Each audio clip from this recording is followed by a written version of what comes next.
So what makes a woman feel emotionally safe again? So if your partner doesn't feel emotionally safe around you, not much else matters. It doesn't matter what you say or how many flowers that you give, or I've changed speeches, or how many self-help books you can cram into a weekend. Because emotional safety is not about the grand gestures, it's about the consistency in the small things. It's about how your partner feels when she's around you, in her body, her nervous system, not in her head. And that's where a lot of us guys can get tripped up. We try to argue our case with logic. Look, but I never cheated, or I said I was sorry, or look at how better I'm doing now. Now, all of this might be true, but if in her body doesn't feel safe, none of it lands. So the real question here, it isn't how do I convince her that I've changed? The real question is, can she breathe around me again? Can your partner let her guard down? Can she relax into your presence without waiting for, like the next landmine? So to answer that, we have to start by understanding what makes her feel unsafe in the first place. Because chances are it wasn't just one thing. It's usually a slow burn. It might have been you not listening properly when she was telling you what she needed. It was the raised voice, the shutdown, the sarcasm, or the silent treatment. It's just the inconsistency, showing up with one presence one day and zoning out the next. And over time, those things will build tension in her system. And a woman who feels tense around her partner will eventually pull away emotionally and physically. So what rebuilds emotional safety? Well, here's a truth a lot of us can admit. You can't force it. You can only earn it by being a man that she doesn't have to protect herself from anymore. That's it. Not a man who says the right thing, not a guy who gives her a detailed itinerary of how he's going to improve, but a man who's different without needing applause for it. So let's look at what kills emotional safety, what it destroys it. So emotional unpredictability. One of the most damaging things for your partner's nervous system is not knowing which version of you she's going to get. The calm version, the angry one, or the distant or the cold one. That's not safe. What she needs is emotional stability. And that doesn't mean being robotic or hiding how you feel. It just means being grounded and able to experience emotions without making them her responsibility. Expressing your frustration without weaponizing your silence, staying calm even if she's upset, instead of escalating with her. Because when a man can regulate himself, not perfectly, by the way, but just consistently, his presence becomes, he becomes a space she can step into, not away from. Now, minimization or dismissiveness, if you've ever heard yourself say something like, I think you're overreacting, or it's not that big of a deal. Yeah, that's going to kill safety faster than almost anything. When a woman shares something vulnerable, and if you make her feel like she's crazy, dramatic, or weak, you've just taught her it's not safe to open up to you. And once that door closes, it's really hard to open again. What she needs is validation. You don't have to agree with everything, but you do have to meet it with empathy. I get why that would feel awful. Lands a lot better than it's not a big deal. Emotional safety grows when your woman knows that you care more about how she feels than whether or not you're technically right. Now, avoidance and silence, a lot of guys will go quiet during conflict. It's not malicious, it's self-protection. You shut down to avoid saying something stupid that you'll regret, or you just don't know what to say. But the problem is that silence doesn't feel neutral to her. It feels like abandonment, like you're walking out emotionally right when she needs connection the most. And that leads to her escalating and pushing harder and trying to get something from you. And then you withdraw, right? You go back. It becomes a dance where nobody feels heard. What she needed was engagement without defense. And that means learning to sit in the fire without flinching. It means saying, I hear you. I don't know how to fix this yet, but I'm not going anywhere. Emotional safety is born in those moments when a woman sees you stay. So ask yourself this. When has your presence brought relief to the people that you care about? Not words, not gifts, presence. When have you ever walked into a room and the people there felt calmer, safer, more themselves just because you were there? Now, if you can't think of many examples, that's okay. It just means the work ahead of you isn't about performing safety, it's about becoming safe. And that work starts with awareness, noticing the subtle things that make your partner, her nervous system flare up or relax. It means taking responsibility for the impact you have, not just your intent. Now, if you're sitting there thinking, okay, well, I get it. I've done things in the past that made her feel unsafe emotionally. I've pushed or I've interrupted. Maybe I've reacted out of fear, but how do I actually make her feel safe now? Well, here's the thing. You're not trying to make your partner feel anything. Emotional safety isn't a script. It's not a set of phrases that you memorize or a checkbox of behaviors that you tick off to get a result. It's how you show up over time and how your partner experiences you, especially in the hard moments.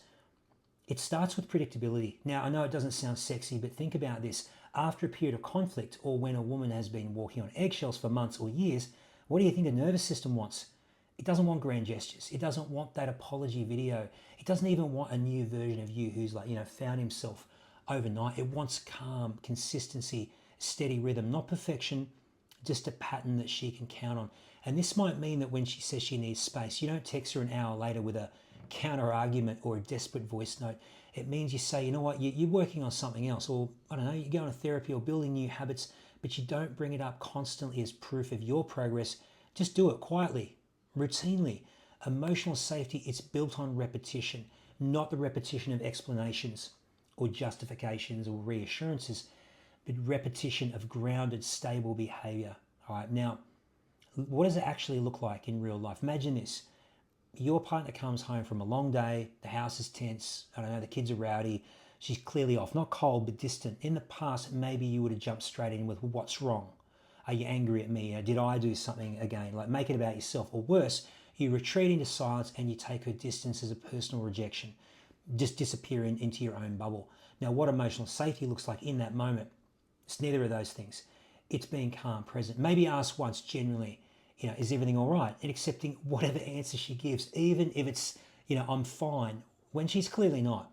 It's not about digging or fixing. It's about letting her know that she's not being pulled or pushed. She's free to feel whatever she's feeling. And this is what we miss. Like, often if someone has spent months or years in a relationship trying to be heard, only to feel dismissed or minimized or just emotionally alone, it takes time to trust that your presence isn't conditional anymore. All right, so no strings attached. You cannot create emotional safety if everything you do is secretly or not so secretly about getting her back or proving that you've changed. If every conversation turns into a pitch, if every kind of gesture is followed up with a look, so can we talk now? It just kills the whole damn thing. People don't open up when they feel like there's a transaction taking place. They relax when they feel accepted. Not accepted so long as, but accepted, full stop. So if your partner is emotionally withdrawn, the worst thing you can do is try to force vulnerability. Real safety is created by giving her the freedom to not engage and not punishing her for it. Let's say that your relationship, right, has been it's been shaky for months. Your partner's told you that she needs space, that she's emotionally tapped out. You agree on the surface, and you say, you know what, I respect that.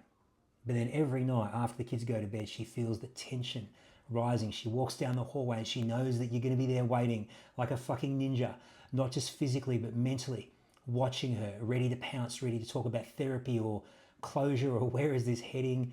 So she walks around, on eggs, like on eggshells. She's never really able to let her guard down because she's bracing for that emotional ambush. That is not safety. That's pressure. But compare it to a scenario. She comes out and, I don't know, sees you like reading, maybe with headphones in. You look up, give her a nod and go back to your thing. You've got your own rhythm. You're not spiraling. You're not pulling at her. You're not trying to drag her into a deep and meaningful conversation every freaking night. That's what changes the temperature in the room, because when a woman sees that you're no longer reacting to her distance like it's your personal crisis, when she sees that you're steady, even in uncertainty, guess what? She can breathe again. That's emotional safety. Not just being nice, not just being patient, but having a backbone, a center, a sense of self that isn't wrapped up in her responses.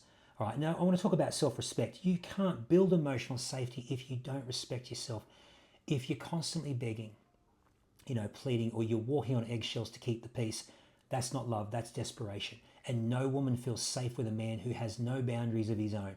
Sometimes emotional safety isn't about being gentle. It's about being clear. It's being able to say, you know what, I want this to work, but I also respect your decision if you need to step away, and I'm here. And I'll keep living with intention, with purpose, no matter what happens. And that's when you stop trying to win her over and start living from solid ground. And that's usually when she starts to feel safe enough to come closer, to lean in, because it's not about convincing her.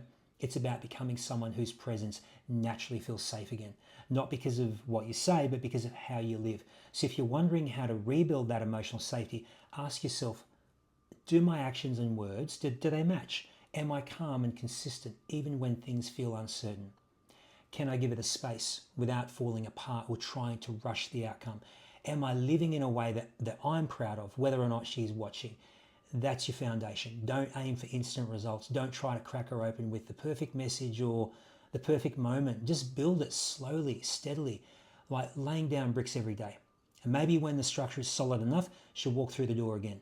But even if she doesn't, you'll have become the kind of man who builds safety wherever he goes. And that's something that will serve you well regardless of the company you keep.